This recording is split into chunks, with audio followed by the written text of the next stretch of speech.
Hello, नमस्कार। आज का मेरा टॉपिक है बायोडायवर्सिटी, जिसे हम जैव विविधता के नाम से जानते हैं। पर्यावरण अध्ययन में ये बहुत ही इम्पोर्टेंट टॉपिक है और आगामी शिक्षक भर्ती हो या सीटेट हो या सीजीटेट हो, इसमें 4 से 5 नंबर का ये क्वेश्चन जरूर बनता है, तो इसको जानना बहुत जरूरी है। तो चलो स्टार्ट करते हैं। जैसे कि हमारा जैव विविधता क्या है, ये क्वेश्चन बनता भी है कि जैव विविधता क्या चीज है।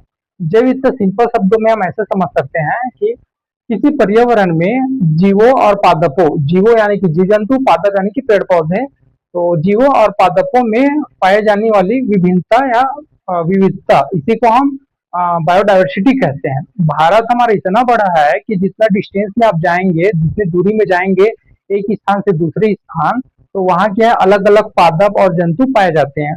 और ये दोनों के बीच का जो अंतर रहता है उसी को हम विविधता कहते हैं।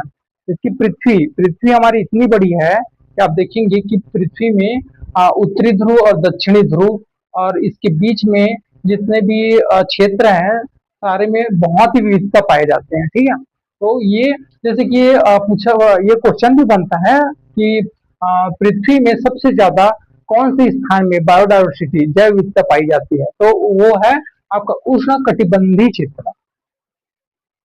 जैसे कि ये वाला जो क्षेत्र है, पृथ्वी की जो भूमध्य रेखा है, भूमध्य रेखा का मतलब होता है पृथ्वी के बीचों बीच बना हुआ रेखा, जो पृथ्वी को दो हिस्सों में बांटती है, उत्तर और दक्षिण में। ये आपका भूमध्य रेखा है, ठीक है। और भूमध्य रेखा के बीच में आप देखेंगे यहाँ पर उत्तर की ओर 10 डिग्री, यहाँ से यहाँ, और दक्षिण की ओर 10 डिग्री। और ये जो बीच का क्षेत्र है इसी को हम उष्ण कटिबंधीय क्षेत्र बोलते हैं, और यहीं पर डाइवर्सिटी बहुत ही ज्यादा मात्रा में पाया जाता है।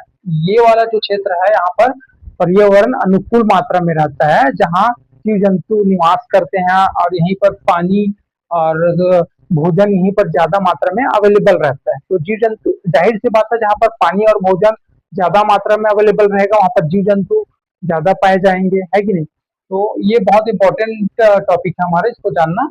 और जैसे कि आप देखेंगे कि इसी के अकॉर्डिंग देख सकते हैं कि दूसरी जगह में डाइवर्सिटी बहुत कम पाया जाता है। पृथ्वी में आप जाएंगे उत्तर की ओर, तो यहाँ पर उत्तरी ध्रुव पाया जाता है। उत्तरी ध्रुव बर्फ से पूरा ढका हुआ क्षेत्र है। यहाँ पर जीव जंतु और पादप जीवों का रहना बहुत ही ज्यादा मुश्किल हो जाता है, क्योंकि यहाँ पर टेम्परेचर माइनस में रहता है। यहीं पर अंटार्कटिका महाद्वीप है जो बर्फ से पूरा ढका हुआ है, इतना बड़ा है कि भारत से कई गुना ज्यादा बड़ा है वो क्षेत्र।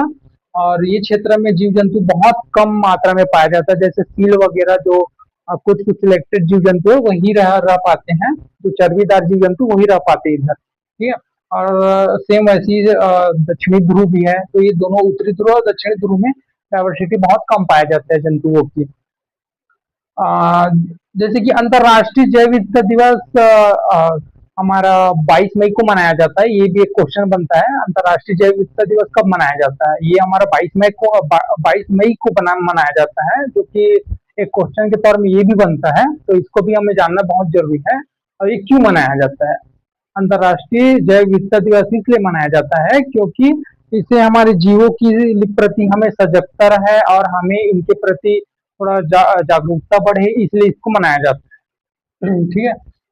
एक क्वेश्चन ऐसे भी बनता है कि बायोडायवर्सिटी शब्द कैसे बना। तो सर्वप्रथम एक वैज्ञानिक था जिनका नाम था रेमंड एफ दासमैन।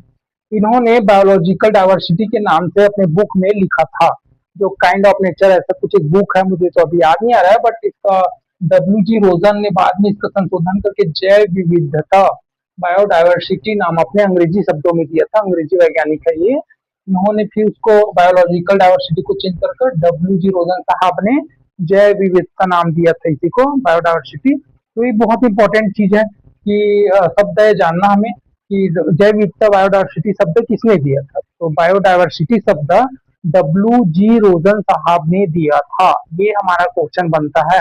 और पिछले वाले जो सीजी टेट हुआ था 2024 टाइम का, उसमें ये पूछा गया था ये क्वेश्चन। तो आप लोग एक बार रिवीजन भी कर लीजिए, प्रीवियस ईयर क्वेश्चन भी आता है, क्वेश्चन भी बनता भी है। ठीक है। एक और टॉपिक है हमारा इसी में, पृथ्वी में सर्वाधिक पृथ्वी में सर्वाधिक जैव विविधता किस क्षेत्र में पाया जाता है, जिसको हम सांद घाटी कहते हैं। पृथ्वी में भारत में हमारा सबसे सर्वाधिक जैव विविधता कहाँ पर पाया जाता है, भारत में केरल में पाया जाता है, जहाँ पर है शांत घाटी, साइलेंट वैली। साइलेंट वैली में क्या है, एटमॉस्फेयर वहाँ का काफी अनुकूल रहता है, वातावरण, वहाँ का पर्यावरण इतना अनुकूल है कि वहाँ बहुत विभिन्न प्रकार के जीव जंतु पाए जाते हैं। दलदली इलाका है, वहाँ समंदर के किनारा पड़ता है, तो काफी अनुकूल क्षेत्र होने के कारण वहाँ पर विभिन्न प्रकार के जीव जंतु पादप पाए जाते हैं। इसलिए वहाँ पर साइलेंट वैली में, इसलिए वहाँ पर बहुत ही ज्यादा मात्रा में विविधता पाए जाते हैं। ठीक है, तो ये भी क्वेश्चन बनता है, भारत में सबसे ज्यादा जैव विविधता कहाँ पर पाई जाती है? तो साइलेंट वैली कहाँ? केरल में है। ठीक है, और भारत में दो स्थान बहुत ही इंपॉर्टेंट रहता है। जैसे कि सर्वप्रथम भारत ने जैव विविधता संरक्षण क्षेत्र कहाँ पर बनाया था? वो आपका गुजरात प्रांत में बनाया था, जिसको हम शॉर्ट में बोलते हैं NCMB, जिसका फुल फॉर्म है national centre for marine biology biodiversity. ये गुजरात में जो तटीय क्षेत्र है, समंदर के तटीय क्षेत्र है, यहाँ पर क्या जैव विविधता बहुत ज्यादा मात्रा में पाए जाते हैं, और इसी के रख रखाव और बचाव के लिए ही ये NCMB बनाया गया है। भारत का स्वतंत्र प्रोग्राम था ये, और ये बनाने का यही उद्देश्य था कि समुद्र के तट में जो जीव जंतु पाए जाते हैं उसका रक्षा हो सके और उसका विनाश न हो। अभी क्या है, इतना ज्यादा मात्रा में ग्लोबल वार्मिंग और ये सब बढ़ गया है कि लोग अवेयर नहीं है वैसे भी, तो ये सब में ध्यान देना बहुत इंपॉर्टेंट है। सरकार इसके प्रति काम भी करती है,